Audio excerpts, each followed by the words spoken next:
bom saber que nós temos um Deus de amor, que podemos confiar, como nós lemos no início, né, antes da fundação do mundo, Ele nos amou, Ele nos prepara, Ele nos faz ser servos para a sua glória.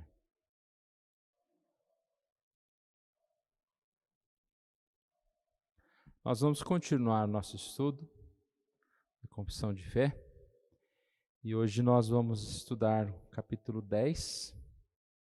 Como eu disse anteriormente, vamos dar uma pausa.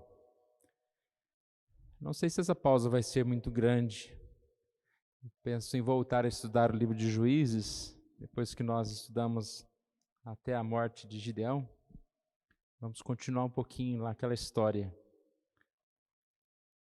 E depois a gente ou faz um outro estudo e volta à confissão de fé, ou já volta à confissão de fé. Mas vamos caminhando. É certo que quando a gente voltar, não vamos fazer capítulos muito grandes. Tem que partir no meio, né? Porque é um tema que se a gente falar muito rápido, a gente não consegue assimilar. E capítulos como esse, como da semana passada, que são pequenos, é interessante que a gente tira assim, né, uma visão, você consegue ter uma visão inteira, uma visão geral daquilo que nós estamos estudando. Vamos fazer uma leitura rápida e depois nós vamos falar um pouquinho e voltamos lendo de novo. São apenas 4 tópicos. Todos aqueles a quem Deus predestinou para a vida, e só estes é Ele servido chamar eficazmente pela sua palavra e pelo seu Espírito, no tempo por Ele determinado e aceito, tirando-os daquele estado de pecado e morte, em que estão por natureza, para a graça e salvação em Jesus Cristo. Isso Ele fez iluminando o entendimento deles espiritual e salvificamente, a fim de compreenderem as coisas de Deus para a salvação, tirando-lhes o coração de pedra e dando-lhes um coração de carne, renovando as suas vontades e determinando-as pela sua onipotência para aquilo que é bom e atraindo-os eficazmente a Jesus Cristo, mas de maneira que eles vêm muito livremente, sendo para isso dispostos pela sua graça. Então, a gente já vai aqui dando essa primeira definição, que essa vocação eficaz é esse chamado à regeneração, nos tirando do estado de pecado e morte, da tendência a buscar o mal, colocando um coração que vai buscar, que tende a buscar o bem.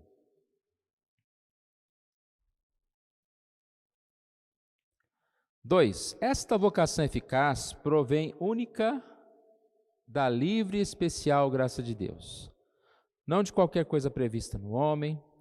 Nesta vocação, o homem é inteiramente passivo, até que, vivificado e renovado pelo Espírito Santo, fica habilitado a corresponder a ela e a receber a graça nela oferecida e comunicada. Então, mais uma vez, preciso deixar claro que nada vem de nós mesmos. Essa vocação, esse chamado é de Deus, nos despertando para a sua graça. Não é por nada que Ele tenha visto em nós, nem previsto em nós, mas pela sua graça. E nós não sabemos por que Deus escolhe este e não aquele, mas nós sabemos que Ele assim o faz, conforme a sua vontade, e não é dependendo da boa ação de qualquer pessoa. As crianças eleitas, achei interessante que no dia das crianças, vamos falar um pouquinho sobre crianças, que morrerem na infância são regeneradas e salvas por Cristo, por meio do Espírito que opera quando, onde e como lhe apraz. Do mesmo modo, são salvas todas as outras pessoas eleitas incapazes de serem exteriormente chamadas pelo ministério da palavra. Aqui diz, esses incapazes, pode ser uma deficiência física, alguma coisa que torna incapaz mentalmente. Isso.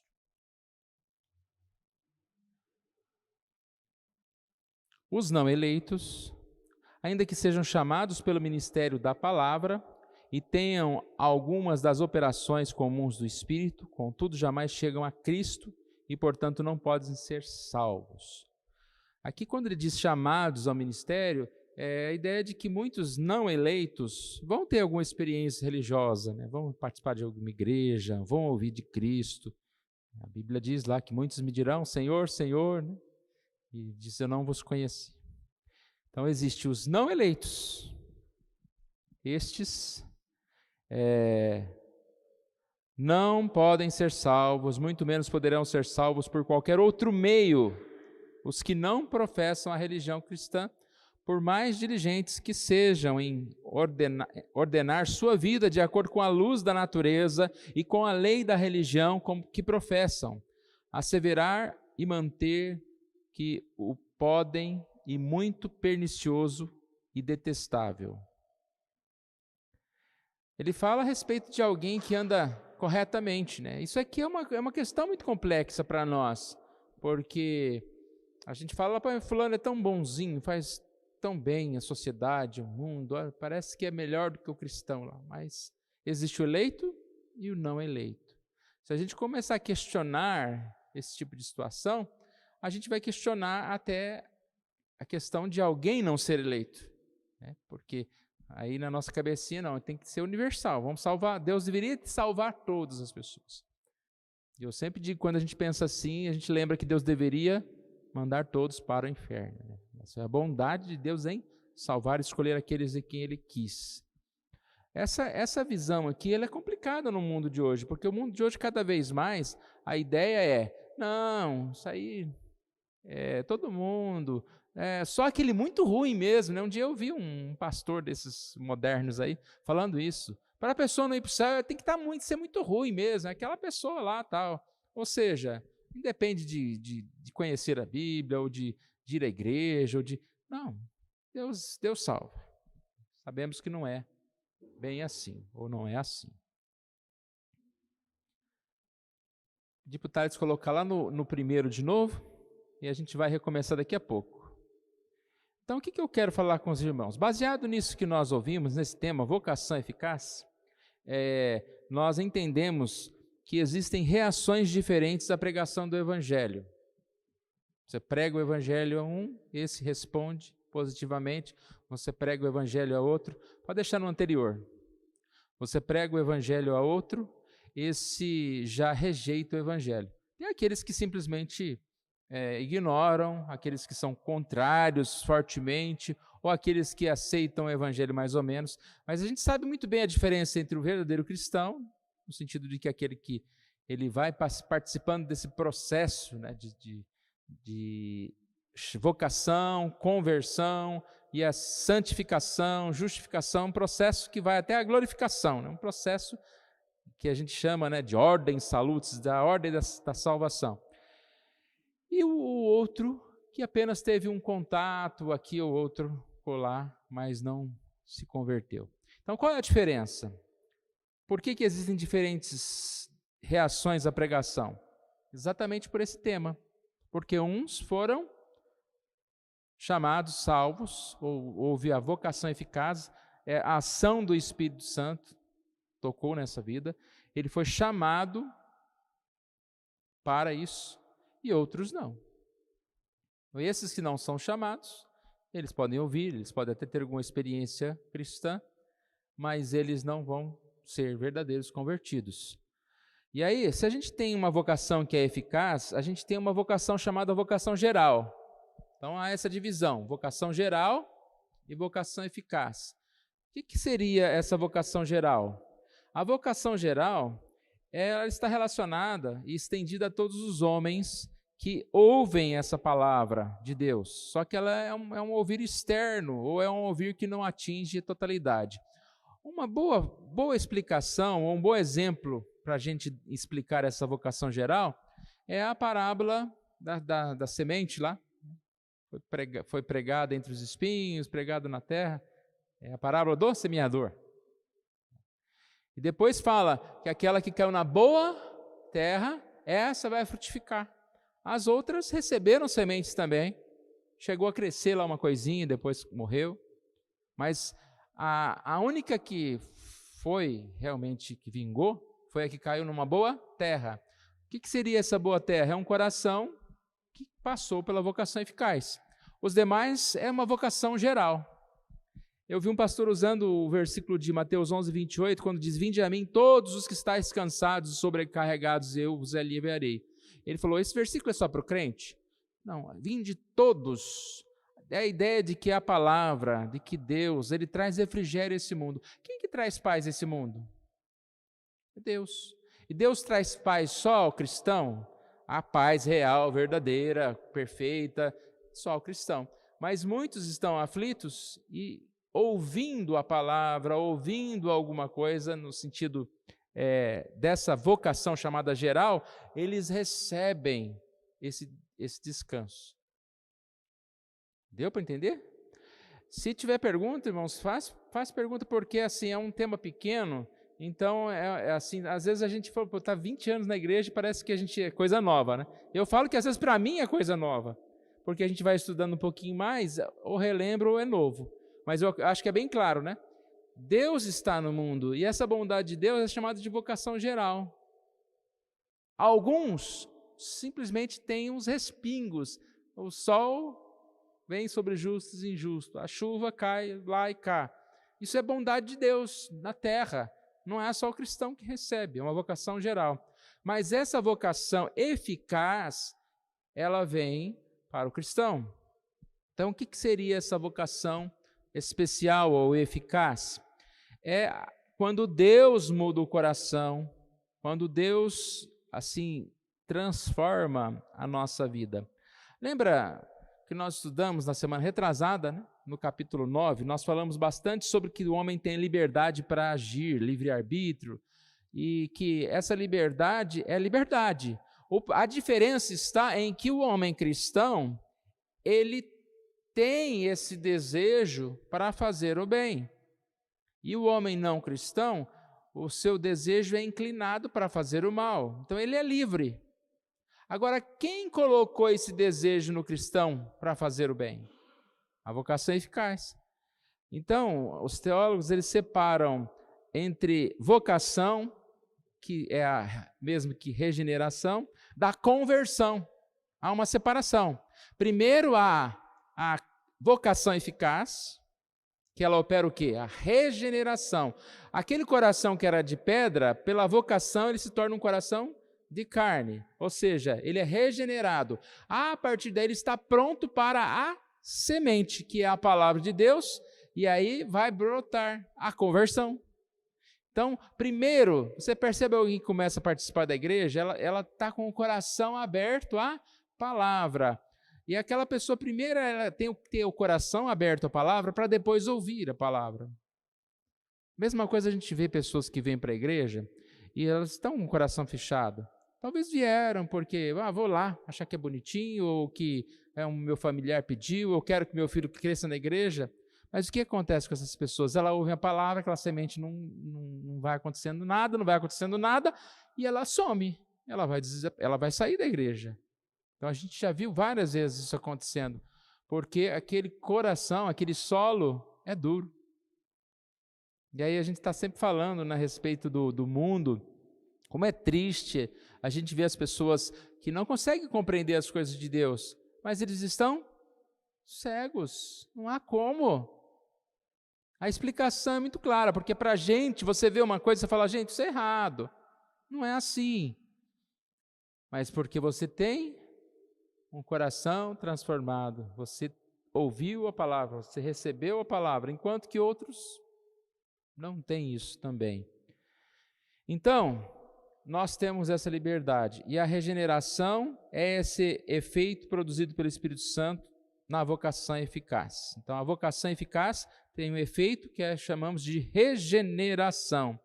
O Espírito Santo, no ato da vocação eficaz, leva a alma a ser regenerada pela implantação de um novo princípio, hábito, governante de emoção e ação, que é o que nós estamos chamando, né, dessa tendência para fazer o bem, para receber o bem.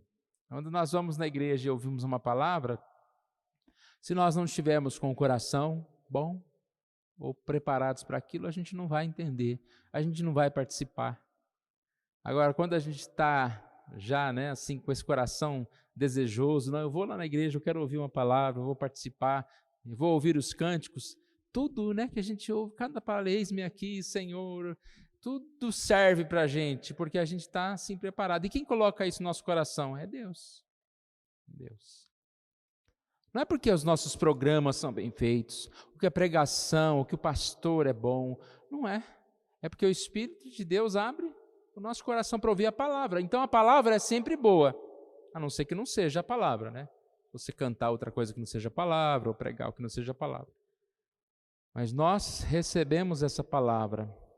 A frase dar um novo coração, né, que a Bíblia nos traz em alguns textos, equivale à regeneração. Então, o coração é esse desejo interior do homem que, através da vocação eficaz, nós temos a nossa vontade, o nosso intelecto, as nossas emoções transformadas. Esses conselhos do coração, imaginações do coração, pensamentos e intentos do coração que são transformados por Deus. Por isso que a gente precisa estar sempre buscando essa comunhão com Deus, para que isso permaneça. O nosso desejo que vai motivar a nossa ação. E esse desejo é cada vez mais fortalecido na presença de Deus. Vamos voltar lá. Como vai ficando mais claro. Todos aqueles a quem Deus predestinou para a vida, então há uma eleição lá no início, como nós falamos, antes da fundação do mundo. E só estes, é quem Deus chamou. Ele é servido chamar eficazmente pela sua palavra e pelo Espírito no tempo por ele determinado e aceito, tirando-os daquele estado de pecado e morte. É o estado em que a nossa tendência é somente para fazer o que é ruim. Como estudamos semana passada, o que Deus opera eficazmente, essa vocação no nosso coração, não nos torna perfeitos. Nós ainda podemos cair, podemos ter tendência a coisas ruins, mas isso é um desvio e não uma prática como a do ímpio. Desvio por momentos. Tirando-os do estado de pecado e morte em que estão por natureza, para a graça e salvação em Jesus Cristo. Isso ele faz iluminando o entendimento deles, espiritual e salvificamente. Então, como que isso acontece? Pelo Espírito Santo, pela iluminação do Espírito Santo, a fim de compreender as coisas de Deus para a salvação, tirando-lhes o coração de pedra e dando-lhes o coração de carne, renovando as suas vontades e determinando-as pela sua onipotência, para aquilo que é bom, e atraindo-os eficazmente a Jesus Cristo, mas de maneira que eles vêm muito livremente, sendo para isso dispostos pela sua graça. Essa doutrina é muito importante para nós, que vai fazer essa diferenciação entre o arminianismo, aquele que fala que o homem entra com participa da conversão. Qual é a nossa explicação? Não participa, porque nós estávamos mortos. Então, primeiro nós recebemos a transformação. Deus transforma o nosso coração pelo Espírito Santo, nos dá a vocação. E aí nós estamos preparados para a conversão. Eu recebo a Cristo, eu assim me converti a Cristo, porque Ele colocou isso no meu coração. E já o arminianismo vai colocar essa ideia de que eu reajo, eu ouço a palavra e eu tomo uma decisão e eu assim participo desse momento. Né? Nós participamos porque fomos regenerados, transformados. Eu já li até o fim?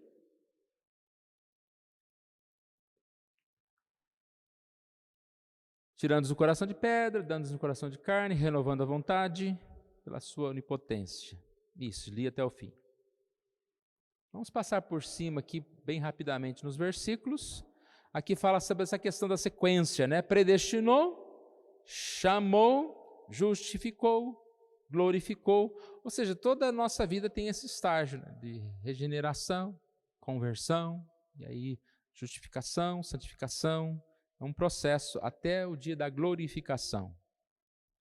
Devemos dar graças a Deus que nos escolheu desde o princípio para a santificação, para a verdade, mediante o Espírito Santo. Assim nós alcançamos a glória de Deus.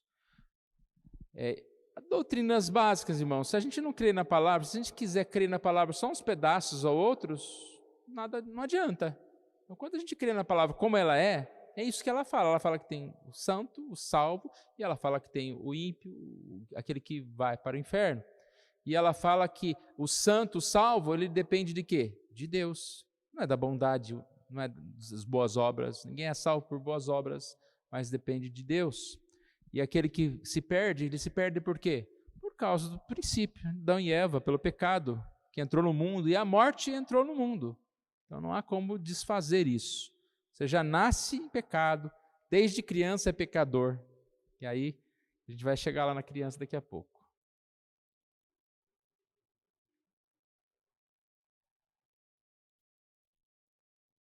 Passa aí que sumiu da minha tela aqui.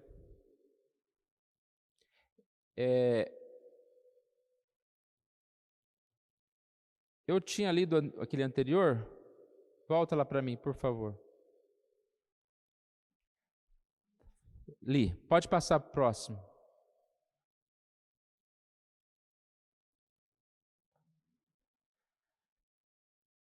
Atos 26, 18 fala de abrir os olhos, os converterdes das trevas. Isso tudo é ação de Deus, né?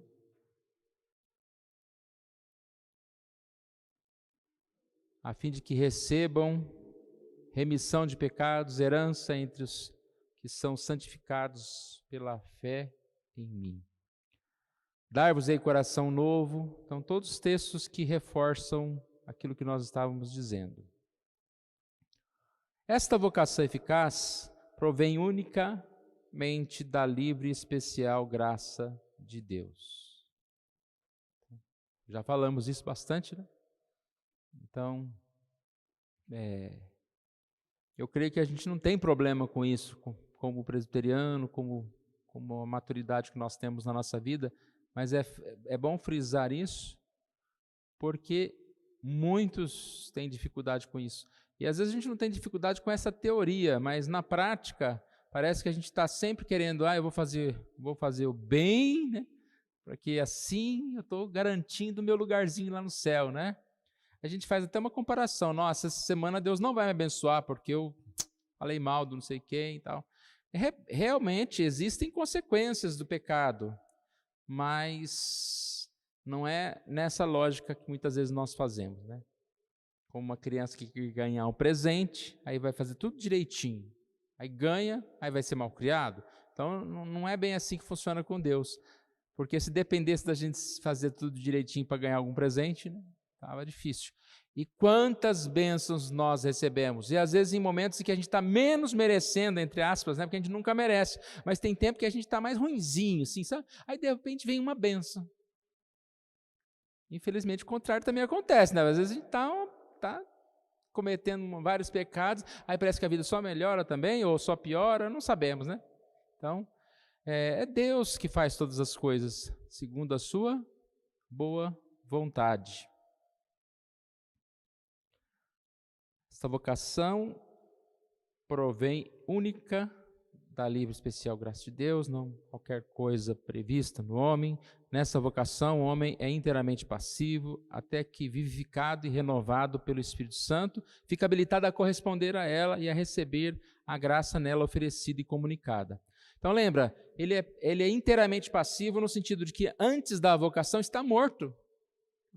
Ao momento que vai acontecer a conversão, primeiro há essa renovação, essa vocação eficaz, essa regeneração.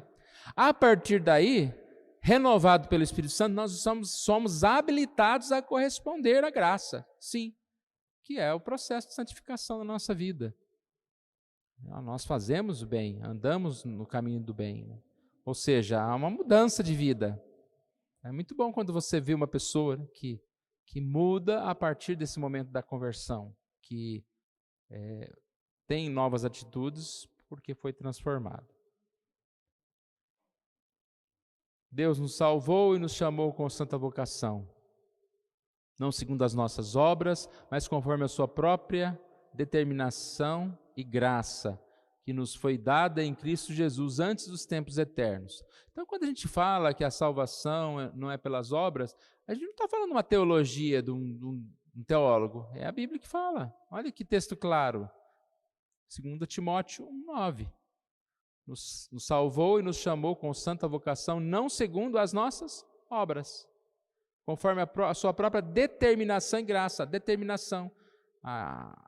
essa eleição, esse chamado específico de Deus. Quando, porém, se manifestou a benignidade de Deus nosso Senhor e o seu amor para com todos, não por obras de justiça praticadas por nós, mas segundo a sua misericórdia, Ele nos salvou mediante o lavar e regenerador e renovador do Espírito Santo. Então, com todos os crentes, todos os seus escolhidos, Deus chamou e assim transformou. Vamos lá um pouquinho na parte da criança aqui. As crianças eleitas que morrem na infância são regeneradas e salvas por Cristo, por meio do Espírito que opera quando, onde e como lhe apraz. Do mesmo modo, são salvas todas as outras pessoas eleitas incapazes de serem exteriormente chamadas pelo ministério da palavra. Aqui a gente tem, digamos assim, uma boa notícia, mas também algo que nos deixa num mar de dúvidas. Porque qual que seria a boa notícia? A gente poderia pensar a lógica seguinte: como que o homem ele tem um processo? Nós estamos falando que é um processo? Então, em um determinado tempo da vida, pode ser mais jovem, pode ser mais velho, alguns já em avançada idade, pelo ato do Espírito Santo na regeneração, eles estão aptos a receber a semente e se convertem, são convertidos. E aí a gente pensa, mas e uma criança que morre na infância? Ela teve esse coração regenerado, ela teve condição de aceitar ou de receber, ela não tinha feito profissão de fé, né? Talvez nem foi batizada. Como que isso funciona? Então, a questão aqui é colocada que as crianças eleitas que morrem na infância são regeneradas e salvas por Cristo. Qual que seria a base para falar que essas crianças são salvas? Textos como Lucas 18, que falam, né, que as crianças foram trazidas a Jesus, e diz: deixai vir a mim os pequeninos, não vos embaraceis, porque dos tais é o reino dos céus. Também tem alguns textos que falam a respeito da promessa para vós e para vossos filhos. Então, um cristão convertido é uma promessa para o seu filho. Não fala que esse filho tem que crescer e adulto e fazer profissão de fé. Fala que há uma promessa e que muitos, né, a gente acredita que não é uma regra, mas que muitos serão também eleitos. Essa parte deu para entender bem, né? A parte positiva dessa questão aqui. As crianças que morrem na infância são regeneradas. Mas tem uma palavra ali que deixou um mar de interrogação, não é? As crianças eleitas. E tem criança não eleita? Surge essa questão.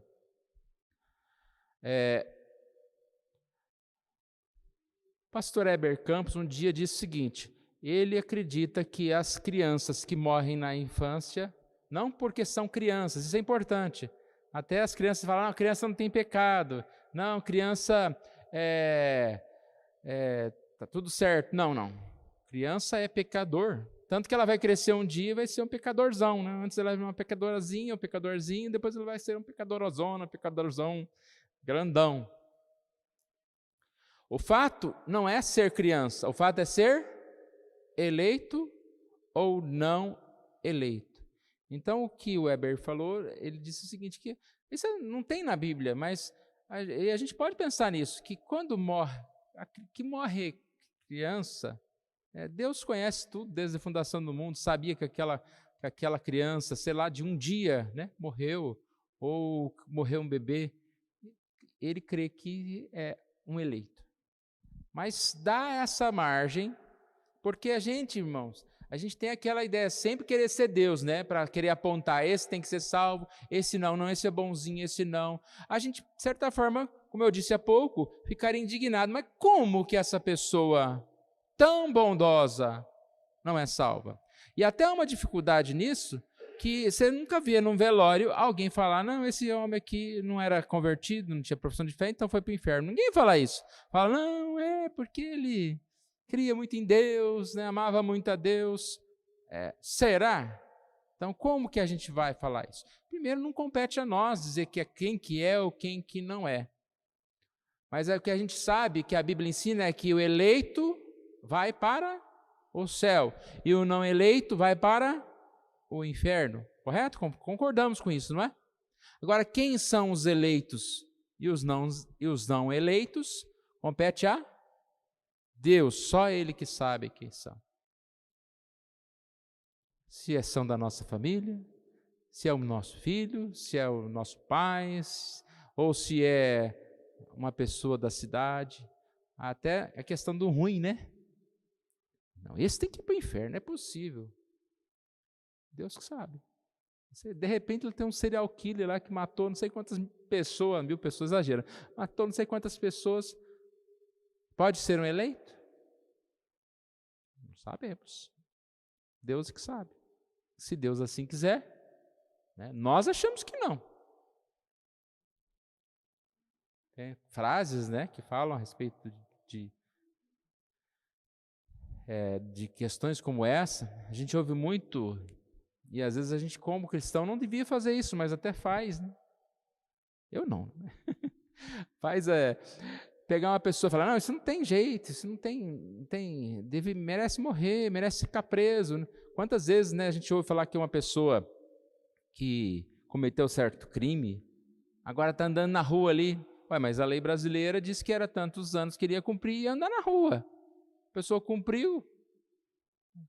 Não, tinha que ficar na prisão perpétua, tinha que ter pena de morte. Tudo bem, isso aí se tinha ou se não tinha, depende do país que você mora, né? Porque tem gente que é preso porque está com uma porcentagem pequenininha de drogas e vai lá prisão perpétua, né? No outro país não é assim. Não somos nós que fazemos as leis. Mas o que a gente entende é que a Deus pertence esse questionamento.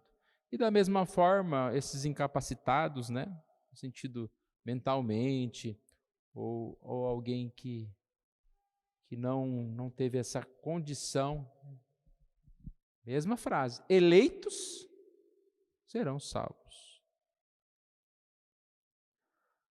Então, nós já lemos o versículo, vinde os pequeninos, depois fala sobre, essa é a promessa para vossos filhos, para todos os que ainda estão longe, e assim para quantos o Senhor nosso Deus chamar. Quantos o Senhor nosso Deus chamar.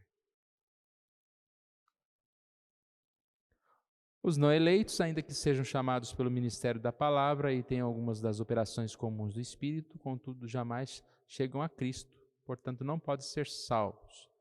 Muito menos poderão ser salvos por qualquer outro meio. Então é aquilo que nós já falamos, né? Tem muito não eleito que participaram da vocação geral. Existe mais a igreja. Às vezes a gente questiona essa questão de quantidade.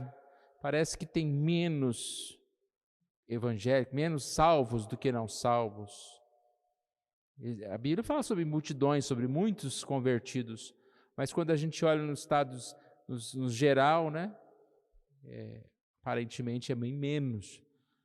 Até mesmo na questão da população mundial, se você for olhar a população mundial cristã, é muito pequena em relação à quantidade de pessoas.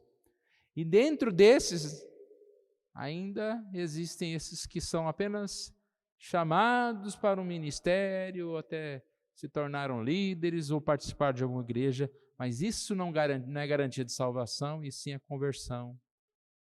Não é só as boas obras ou qualquer outra coisa. Muitos serão chamados, poucos escolhidos. Muitos naquele dia hão de dizer, Senhor, Senhor, porventura não temos nós profetizado em Teu nome não expelimos demônios, em Teu nome não fizemos milagres. Então é um alerta, né, irmãos? Não há salvação em nenhum outro, por baixo do céu não existe nenhum outro nome dado entre os homens, pelo qual importa que sejamos salvos. Salvação em Jesus. Todo aquele que ultrapassa a doutrina de Cristo e nela não permanece, não tem Deus. O que permanece na doutrina, esse tem tanto o Pai como o Filho. Se alguém vem ter convosco e não traz essa doutrina, não recebeis. Interessante essa ideia, né, de ultrapassar a doutrina, não tem essa doutrina. O que a gente tem visto muito hoje, pessoas que colocaram a Bíblia como apenas algumas partes dela são importantes, outras não. Aí textos tão importantes históricos são jogados de lado. Adão e Eva viram uma fábula, entre outros. Aí você desconstrói toda a Escritura. Ou você crê na Bíblia completa, né? Você não pode tirar nada dela. Isso é uma característica de alguém que não tem a fé, não tem a salvação. Porque aquele que teve seu coração amolecido e regenerado, ele vai crer, ele vai aceitar a palavra como todo. Então a gente nunca deve se desviar e deve compreender toda a palavra.